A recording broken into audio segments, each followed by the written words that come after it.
Hey, Dr. Mike here. Did you know that healing lies in your sense of smell? Stay tuned to learn more with our special guest today. You're listening to Live Foreverish, a show dedicated to helping you live just a little longer. Here's your hosts, Dr. Mike and Dr. Crystal Gossard. Welcome to Live Forever. So today's show is all about aromatherapy, this very interesting link between healing and your sense of smell. Now, I got to tell you, I feel like I'm a little teamed up against today because I have two doctors of clinical nutrition here, right? I got my normal co-host, Dr. Crystal. Hey, Dr. Crystal. Hello, Dr. Mike. And then she brings on a good friend of hers, another doctor of clinical nutrition, Keren Dolan. Keren is board certified as a nutritional specialist. She's a registered herbalist. She's a certified holistic aromatherapist. Written several peer-reviewed articles. We're really happy to have you here today, Dr. Dolan. Welcome to Live Forever. Thanks, Dr. Mike and Dr. Crystal. So glad to be with both of you. So no teaming up against me. Okay. Dr. Crystal likes to do that. We can't make that promise, Dr. Mike. I'm gonna, again, I always kind of like to start off, Dr. Dolan with letting the audience know a little bit about the guest and a little bit about who you are and why clinical nutrition, but then eventually you get down to this herbalist position and this aromatherapy type thing. Like, tell us about that little journey. So it's really interesting. It's actually the inverse of what you said. So I was studying my undergrad in psychology, and I was pre-med, and I got introduced to aromatherapy, essential oils, the way that, lots of people were introduced to new things in the 90s at a shopping mall.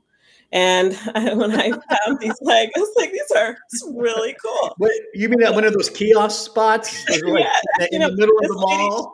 She had her own little shop, actually. Oh, okay. I mean, it was decked out it was just essential oils. It was like aromatherapy and books. And I, at that point was deep in the research at University of Virginia. And because of my, field in psychology, we were studying psychobiology, I was just really fascinated.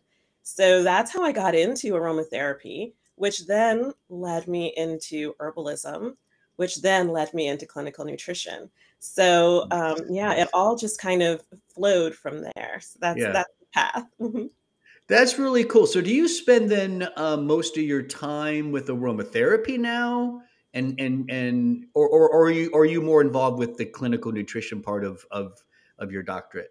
Yeah, now I'm, as a functional nutritionist, that's my primary modality, but it's difficult to separate it out because it's so blended. The work I do with herbalism and the work I do with essential oils, I use them when appropriate, when indicated.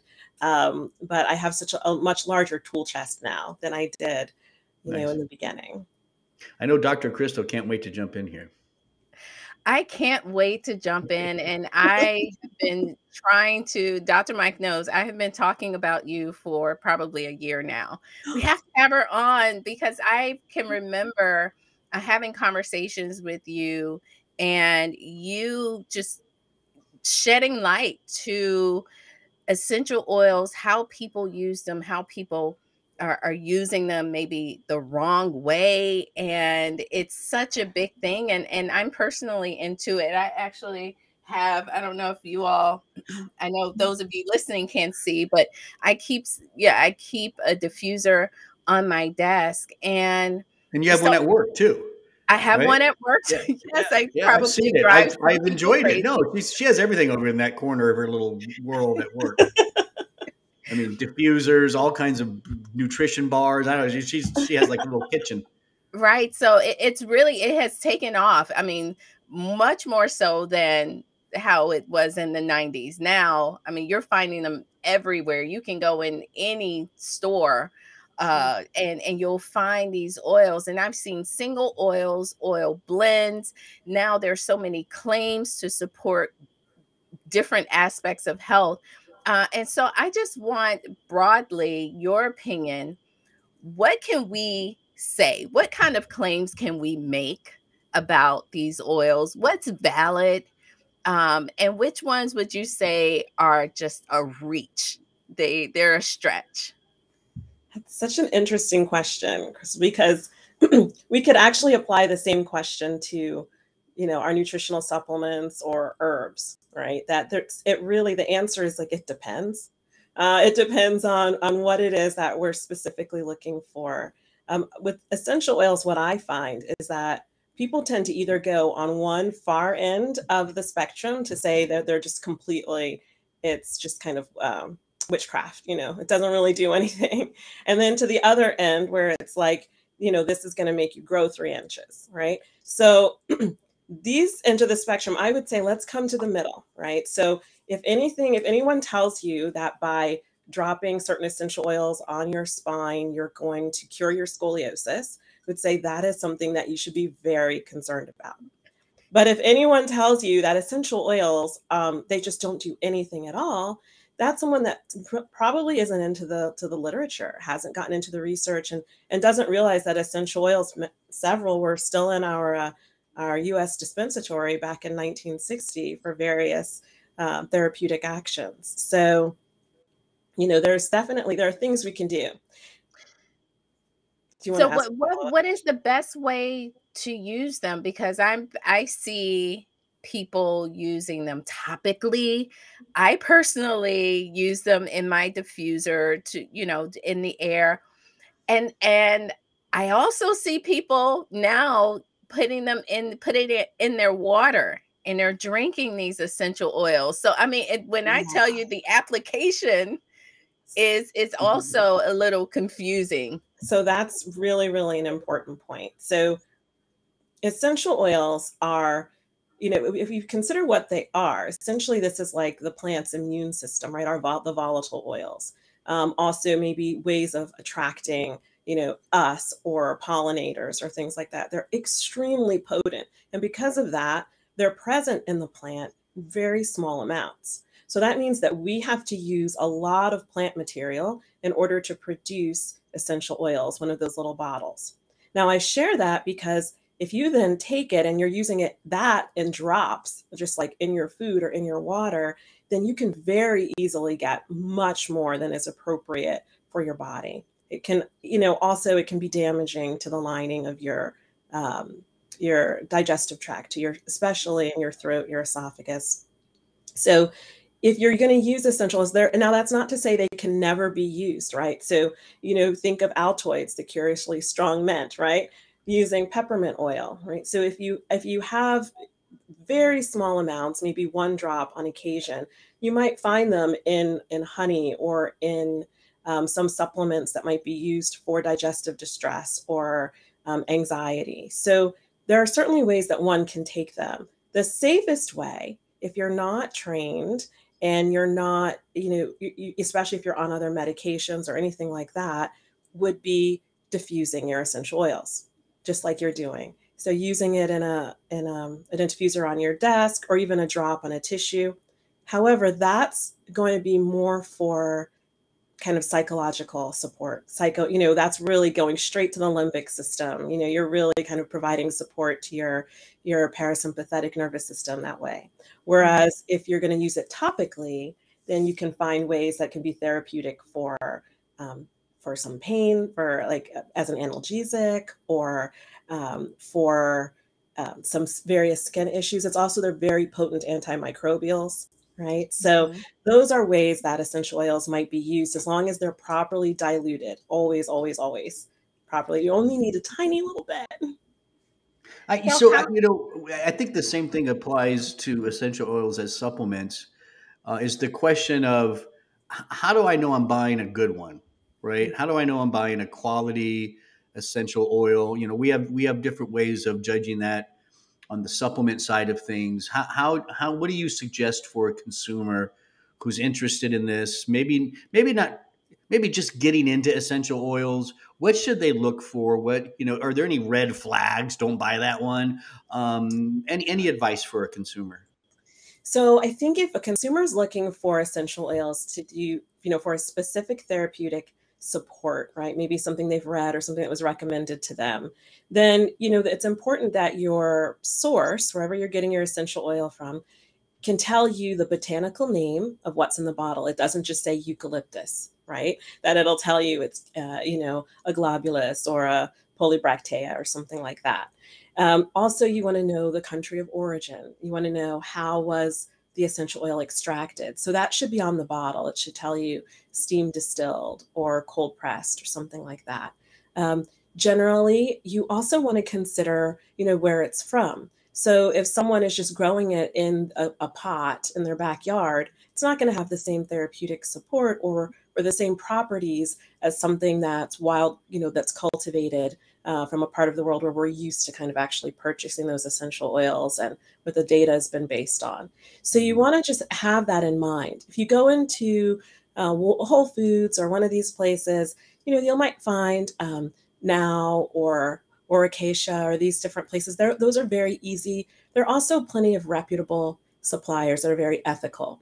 The thing it's really important is a little bottle of lavender or peppermint should not cost you $40. So if you're going somewhere where a person is just like their job is to sell as much to you as possible, and there's no difference between something that's a lavender and something that's much more expensive and difficult to produce, like a rose, then you're probably not dealing with someone who's really ethically, providing those essential oils. And you really want to stick with someone who gives you the information you need. Now, would you say, so you mentioned the $40, or just to give the context, is that a lot or a little bit? That's a lot. That's a lot. It seems like a lot. It's a lot. And unfortunately, people don't realize that there's so much more volatile oil present in like rosemary or lavender or peppermint, right? So it costs much less to produce those than it would be. And, if you're getting a neroli or as I said, a rose otto or something, it costs a lot more to produce those. So there's there's economies of scale, and like where is it coming from? So it's important that that's reflected, in the So for me, if you see a bottle like a 5 ml bottle and it's somewhere around $10 or even at most 15, I mean everything's more expensive right now. That's one thing, but some people are charging astronomical amounts of money for like orange essential oil and things like that. Well, and that's what happens, right? I mean, we see that in the supplement industry. Something gets popular, right? Everybody jumps on board, whether the research is there or not. If it's in the media, they plop it on their label and they charge 40, 50, 60 bucks for a month's supply of this stuff. And we don't even really know if it works. It's crazy. Yeah. Now, in your Yeah. practice, how do you determine which patient you are going to incorporate essential oils in their kind of treatment plan? And that's part one. And then part two, can you share just really high level some of the top oils that you find yourself suggesting, or kind of you kind of help to blend as well in your practice? Is that correct? Well, I would say that so to your first question is, do I use them often? The answer is no. I don't use them often because the population that comes in for my practice, many of them have chronic illnesses. It's complex situations where I want to be very careful about what I'm introducing. And so every once in a while I may use a single, but I don't often use blends consistently with everyone that comes in. And then, to the question of what would I use most often, I'd say, that's hard. I mean, if you see my aromatherapy closet, there are hundreds of oils in there, essential oils. So in that case, when I do apply them, I'm, most likely to go to some of those basic essential oils like bergamots. A lot of people like bergamots and citrus, grapefruit and things like that. And then base notes of like neroli and rose, sometimes ethically produced sandalwood, pine. The woods are really lovely. And then those mid notes, oftentimes we might see, I love like juniper, palo santo, even sometimes the camomiles we use, the camomiles are very, very strong. So, but those are kind of the ones that people tend to, be familiar with, that you can get easily, and that are just really lovely in ways that you can add them in. Dr. Crystal probably wrote all those down. Just so you know, she's probably going to try everything you just said. She can't Well, help it. Dr. Dolan, she can't help it. It's okay. I can't help it. And just one, I just have like one last question. So I understand the citrus, like the orange and the grapefruit, those are more help you to be alert and awake. And then of course the chamomiles or the lavenders are more calming. So can you just go over some of the ones that you would use for specific reasons? Is that correct? Absolutely. Am I on the Yeah. right path? Am So I using my oils correctly? So I think what you're talking about, you're speaking more to the kind of the actual that how is it the cognitive and emotional kind of support and how what's it Right. actually doing? And so for those, we have a lot of great research around things like rosemary. Rosemary is really great if you've got a test or a meeting, something you need to be on. It's really good for helping you with your cognitive performance. Whereas something like lavender is not, even though it will help relax you, like for test anxiety, rosemary with a little citrus would be better than lavender because lavender actually can make it more difficult for you to Mhm. kind of recall. So in those cases, those are some examples. Now, oftentimes you might think of the chamomiles as something that's going to be really tonifying for if you're feeling anxious and you just kind of need almost like a warm cup of tea, a little bit of anxiety, particularly German chamomile is really, really good for that. And then I've mentioned a few times like neroli is something that's very good for grief, for deep, someone who's dealing with trauma or grief and things like that, to just kind of have that present. Now, the thing that I think you and your listeners should really be aware of is that all of this depends on the person. Okay, so personalized care applies here too. Someone just may have a memory associated with a particular scent that just Oh, is not okay. positive, right? And Yeah. that will override everything else. So always test, always be gentle and sensitive with yourself and with others, and make sure that they get an opportunity to try first, just a little bit. See, Dr. Crystal, just try a little bit. A little bit. Don't be pouring a whole bunch in that diffuser you got back there. Single drops, single drop. You don't need more. Dr. Dolan, this was fantastic information. And I always kind of like to end by asking our guests, as best as you can, to kind of summarize for the listening audience, like what would you want them to know, or what's the takeaway for aromatherapy? The takeaway, I think it's a great question. For me, the takeaway is that we want to really, we appreciate the essential oils and the aromatherapy, but we also want to have a healthy respect for them. They're very potent, they're very strong, and also even just to be sustainable, you want to make sure you only use what you need. And in our culture, we tend to think if a little bit's good, a lot's going to be great. And that is not the case with essential oils. So always, always err on the side of less than more. And then from that standpoint, try, experiment with some different scents in your environment and see how you like it. You're listening to Dr. Keren Dolan. She's a doctor of clinical nutrition, a certified holistic aromatherapist, and so many more things. Her bio is very long. She's a very busy person, just based on what I'm reading here. Author of several peer reviewed journals. If our listeners want to get a hold of you, learn more about you and your practice, is there a website we can send them to? Sure. They could please come to www.nourishwell.us.